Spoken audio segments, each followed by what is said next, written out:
Hello students, আমি Nitish sir জ্ঞানজ্যোতি coaching সেন্টারের পক্ষ থেকে তোমাদের প্রত্যেককে জানাই স্বাগত। তো স্টুডেন্টস, আজকে আমি তোমাদের সঙ্গে আলোচনা করব মাইনর হিস্ট্রি সাজেশন 2024-এ যে সমস্ত ছাত্রছাত্রীরা সিধু কানু বিরসা ইউনিভার্সিটি আন্ডারে বিভিন্ন কলেজগুলোতে পড়াশোনা করছো তাদের জন্য কিন্তু আজকের এই সাজেশনটা। তো স্টুডেন্টস, যারা আজকে ফার্স্ট টাইম আমাদের ইউটিউব চ্যানেলে ভিডিওটি দেখছো তারা অবশ্যই চ্যানেলটিকে সাবস্ক্রাইব করে পাশে থাকা বেল আইকন অল প্রেস করে দিও, যাতে নেক্সট টাইম থেকে কোনো ভিডিও আপলোড করলে তার নোটিফিকেশন তুমি সবার আগে পেতে পারো।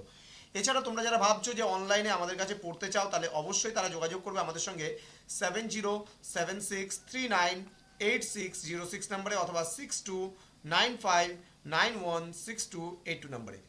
তো স্টুডেন্টস, তোমাদের বলা হয়েছে যে 40 নম্বরের মাইনর পরীক্ষাগুলো হবে। আমি যতটুকু জানতে পেরেছি আর কি 40 নম্বরে তোমাদের মাইনর পরীক্ষাগুলো হবে, কিন্তু ইতিমধ্যে আমি কিন্তু একদম 100% শিওর নই, যদিও বা মানে আমি একজনের থেকে জানতে পারলাম বিষয়টা। তো এখনো পর্যন্ত আমি অফিসিয়াল ওয়েবসাইটে এমন কোনো মানে সঠিক ইনফরমেশন পাইনি। তো তোমাদের কোশ্চেন প্যাটার্ন অনুযায়ী 5-এর থাকছে, 10-এর থাকছে এবং 1-এর থাকছে, এটা বলা হয়েছে। থাকে অ্যাকচুয়ালি মেজরে যেটা থাকে 2, 5 এবং 10, কিন্তু মাইনরের ক্ষেত্রে সেটা বলে হয়ে যাচ্ছে 1, 5, 10। তো যাই হোক, 1-এর গুলো তো আর এইভাবে সাজেশন দেওয়া সম্ভব হয় না, যার জন্য আমরা 5-এর এবং 10-এর সাজেশনগুলো কিন্তু আজকে তোমাদের সঙ্গে আলোচনা করব। তো স্টুডেন্টস, অনলাইনে তোমাদের যদি পড়তে চাও পরবর্তী সেকেন্ড সেমিস্টার থেকে, তোমাদের কিন্তু কোর্স ফি দিতে হচ্ছে 999 টাকার বিনিময়ে, অর্থাৎ 999 টাকা আমাদের পুরো কোর্স ফি হয়, কিন্তু সেটা তোমাদের দিতে হচ্ছে না। তোমাদের এখন প্রোভাইড করতে হচ্ছে একটা 9 কেটে দিলে কত বাঁচে? অনলি 99 টাকা। তোমরা পরের গোটা সেকেন্ড সেমিস্টার পড়ার সুযোগ পাবে 99 টাকায়। তো নাম্বারটা সেভ করে রাখো, এবং পরবর্তী সেমিস্টারে যারা সিধু কানু বিরসা ইউনিভার্সিটি আন্ডার স্টুডেন্টরা রয়েছে আমাদের কাছে অনলাইনে পড়তে চাইলে তোমরা অবশ্যই যোগাযোগ করবে আমাদের সঙ্গে এই নাম্বারে। তো বন্ধুদের সঙ্গে ভিডিওটি শেয়ার করো, তোমাদের বন্ধুদের জানিয়ে দাও যে জ্ঞানজ্যোতি কোচিং সেন্টার তোমাদের পাশে দাঁড়িয়েছে। সিধু কানু বিরসা ইউনিভার্সিটি আন্ডারে যে সমস্ত স্টুডেন্টরা রয়েছে তোমরা নোটস পত্র পিডিএফ আকারে সম্পূর্ণ টাইপিং করা নোটস পাচ্ছ, এবং আমাদের লোগো যুক্ত নোটস তোমরা দেখতেই পাচ্ছ, আমাদের লোগো এখানে দেওয়া আছে, এবং সেই লোগো যুক্ত কিন্তু নোটস আমরা পাবা। এটা একদম অরিজিনাল আমাদের কিন্তু লোগো যুক্ত নোটস। তো স্টুডেন্টস, প্রশ্নমান 5-এর গুলো নিয়ে সবার প্রথমে আলোচনা করবো। দেখো, তোমাদের কিন্তু ভারতবর্ষ বলতে কি বোঝো এটা একটা জিনিস পড়ে নিতে হবে আলাদাভাবে, যদিও বা বলছি এটা সাজেশনে যদিও বা থাকছে না, কিন্তু তবু আইডিয়াটা নিয়ে রাখতে হবে ভারতবর্ষ সম্পর্কে, কারণ সেখান থেকে কিন্তু প্রশ্ন আসতে পারে। এপিগ্রাফি এবং নিউমিসমেটিক্স তোমরা অবশ্যই পড়বা। আমি কিন্তু এগুলো লেখা যেগুলো আছে সেগুলো বাদেও কিন্তু কিছু প্রশ্ন বলবো যেগুলো তোমাদের খুবই গুরুত্বপূর্ণ। কেমন? তাহলে কি বললাম, এপিগ্রাফি ও নিউমিসমেটিক্স বলতে কি বোঝো এটা একটু ভালো করে পড়ে নেবা। পুরাণ সম্পর্কে অবশ্যই পড়বা, পুরাণ, তারপরে হচ্ছে মহাভারত রামায়ণ সম্পর্কে একটু পড়বা, উপনিষদ সম্পর্কে একটু পড়বা, বেদ বা বেদাঙ্গ এগুলো থেকে কিন্তু প্রশ্ন আসে, স্মৃতিশাস্ত্র, এগুলো থেকে কিন্তু খুব ভালো করে পড়ে নিবা। দেন প্রাচীন প্রস্তর যুগ, মধ্য প্রস্তর যুগ এবং নব্য প্রস্তর যুগে ব্যবহৃত আয়ুধ বা হাতিয়ারগুলি সম্পর্কে লেখো, এটা কিন্তু তোমাদের প্রশ্ন আসতে পারে। এবং এর সাথে সাথে তোমাদের যেটা আসতে পারে প্রাচীন প্রস্তর যুগ, মধ্য প্রস্তর যুগ এবং নব্য প্রস্তর যুগের বৈশিষ্ট্য। এই তিনটে বৈশিষ্ট্যের মধ্যে একটা বৈশিষ্ট্য কিন্তু তোমাদের আসবেই আসবে, এতটুকু আমি বলতে পারি। এবার তোমরা পড়বে হরপ্পা সভ্যতার বাণিজ্য সম্পর্কে তোমরা পড়তে পারো। মৌর্য সাম্রাজ্যের পতনে সম্রাট অশোক কতটা দায়ী ছিলেন সেটা তোমরা পড়তে পারো। হরপ্পা সভ্যতার নগর পরিকল্পনা তোমরা পড়বে। প্রাচীন প্রস্তর যুগ ও মধ্য প্রস্তর যুগের মধ্যে পার্থক্যটা অবশ্যই পড়বে খুব ভালো করে। ঋগ বৈদিক যুগে নারীদের অবস্থান কেমন ছিল সেটা পড়বে। বৈদিক যুগে রাষ্ট্র কাঠামো কেমন ছিল পড়বে। হরপ্পা বা সিন্ধু সভ্যতা এবং বৈদিক সভ্যতার মধ্যে পার্থক্যগুলো কি কি রয়েছে সেটা পড়বে। ভারতীয় শিক্ষা ব্যবস্থা সম্পর্কে বিস্তারিত আলোচনা করো, এটা পড়বে। হ্যাঁ, প্রাচীন ভারতের শিক্ষা ব্যবস্থা অবশ্যই। আর্যদের ভারতে আগমনের সময়কাল সম্পর্কে পড়বে, এবং ভারতবর্ষ সম্পর্কেও টিকা কিন্তু অবশ্যই পড়তে হবে, এবং ভারতবর্ষ নামকরণের একটি মানে সম্পর্কে একটি টিকা। তো এই কটা টপিক তোমরা পড়লে পারে এখান থেকে কিন্তু হয়ে যাবে। অ্যাকচুয়ালি তোমাদের আরও আছে, অনেক কিছু আছে এখানে। ষোড়শ মহাজন পদ সম্পর্কে তোমাদের খুবই গুরুত্বপূর্ণ, অবশ্যই খুব ভালো করে পড়বে। এত কিছু যদিও বা লেখা সম্ভবপর হয় না, অ্যাকচুয়ালি প্রথম বছর তোমরা ষোড়শ মহাজন পদটা খুব ভালো করে পড়ে নেবে কিন্তু। হ্যাঁ, আমি বারবার করে বলছি, ষোড়শ মহাজন পদ মগধের উত্থানের কারণ, ঠিক আছে? ষোড়শ মহাজন পদ মগধের উত্থানের কারণ, এইটা আসবেই, ঠিক আছে? যদিও বা এখানে লিখিনি ষোড়শ মহাজনপদ, এটা লিখে রাখতে পারো জনপদ, আর এটা হচ্ছে মগধের মগধের উত্থানের কারণ।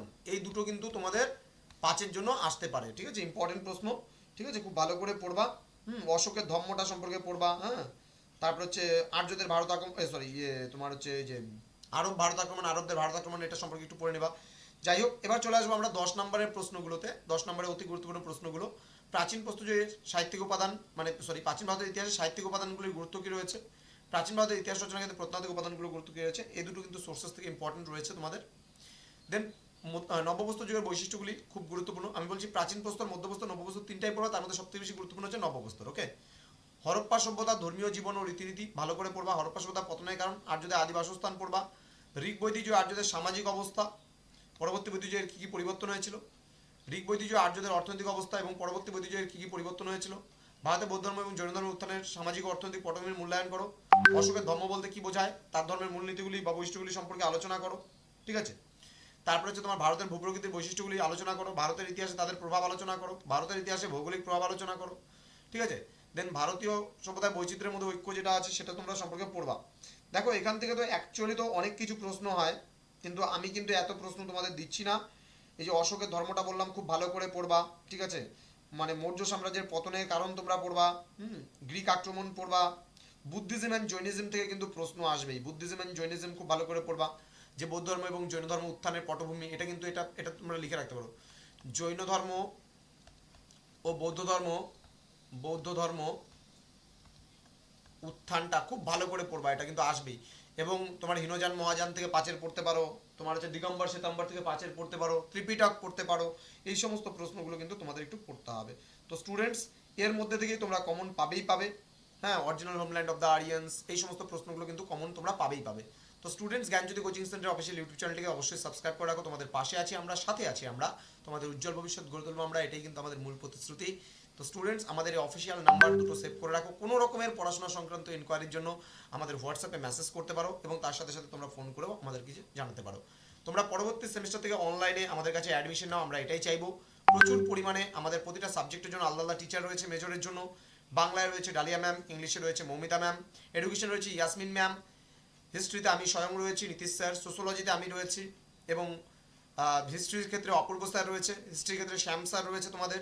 ঠিক আছে, তারপরে ইংলিশের ক্ষেত্রে মৌমিতা ম্যাডাম রয়েছেন, ইংলিশের ক্ষেত্রে বিকি স্যার রয়েছেন, পলিটিক্যাল সায়েন্সে মৌমিতা ম্যাডাম রয়েছেন, জিওগ্রাফিতে তোমার হচ্ছে সুকান্ত স্যার রয়েছেন, ফিলোসফিতে রয়েছেন আমাদের কৌশিক স্যার, ইত্যাদি প্রতিটা সাবজেক্টে তোমরা আলাদা আলাদা টিচার পাবা, অনলাইনে ক্লাসগুলো করতে পারবা। আমাদের প্রচুর টিচার আছে, তারা তোমাদেরকে হেল্প করবেন। তো স্টুডেন্টস, আমাদের অফিসিয়াল ওয়েবসাইট ভিজিট করো তোমরা। যদি না ভিজিট করে থাকো, আমাদের অফিসিয়াল ওয়েবসাইট তোমরা যদি নর্মালি গুগলে যদি সার্চ করো নীলস নিভা লিখে, দেখো নীলস নিভা লেখা আছে, এখানে যদি সার্চ করো তোমরা সরাসরি প্রথম যে ওয়েবসাইটটা আছে এখানে আমাদের ওয়েবসাইটে পৌঁছে যাচ্ছ, এবং এখানে কিন্তু সম্পূর্ণ জিনিস তোমরা নোটস পত্র পাচ্ছ। এছাড়া যদি তোমরা গুগলে যদি সার্চ করো জ্ঞানজ্যোতি ইনফো লিখে, জ্ঞানজ্যোতি ইনফো GY, ঠিক আছে, যেখানে দেখো লেখা আছে GYANJYOTI ইনফো, যদি লিখে এন্টার করো তাহলে আমাদের সরাসরি অফিসিয়াল ওয়েবসাইট যেটা রয়েছে সেটাতে তোমরা পৌঁছে যাবে। এবং এখানে আমাদের যেমন টিচারদের ব্যাপারে বলা আছে, কোন সাবজেক্টের মানে কোন কে নেয় না নেয়। যেমন এখানে বলা আছে তোমার হচ্ছে হিস্ট্রি টিচার আমি রয়েছি, এটা আমি। দেন হচ্ছে বিকি স্যার রয়েছে ইংলিশ টিচার, এখানে মমিতা ম্যাম রয়েছেন ইংলিশ টিচার, আরও ইয়াসমিন ম্যাম রয়েছেন এডুকেশন টিচার। এইভাবে প্রতিটা টিচারদের নাম দেখবে দেওয়া আছে, জানতে পারো তোমার কোন কোন সাবজেক্টের টিচার রয়েছে। ব্লগসে যদি ক্লিক করো তোমরা এখান থেকে নোটস পত্র সম্পূর্ণ বিনামূল্যে পেতে পারো। ঠিক আছে, এটা কিন্তু আমাদের ওয়েবসাইটে নোটস মানে প্রোভাইড করা নোটস। ঠিক আছে, তোমরা কমেন্টস ছাড়তে পারো, কোনো অসুবিধা হলে পারে এখানে কমেন্ট দিতে পারো, কমেন্ট করে জানতে পারো, পোস্ট করতে পারো কমেন্ট। ঠিক আছে, তোমাদের নিজস্ব নামও লিখতে পারো, এখানটায় নাম লিখে ইমেল আইডি দিয়ে ওয়েবসাইট তোমরা করতে পারো। তো স্টুডেন্টস, তোমাদের সঙ্গে দেখা হবে খুব তাড়াতাড়ি পরবর্তী ক্লাস নিয়ে। তোমরা প্রত্যেকে ভালো থেকো, সুস্থ থেকো, আর পরীক্ষার জন্য প্রত্যেকে অল দি বেস্ট। আর যদি তোমাদের কোনো সাবজেক্টের প্রয়োজন থাকে সাজেশনের, আমরা অবশ্যই সেই সাজেশনগুলো তোমাদেরকে প্রোভাইড করার চেষ্টা করবো। তোমরা আমাদের সঙ্গে কন্ট্যাক্ট করতে পারো। Thank you so much, thanks for watching after all, thank you.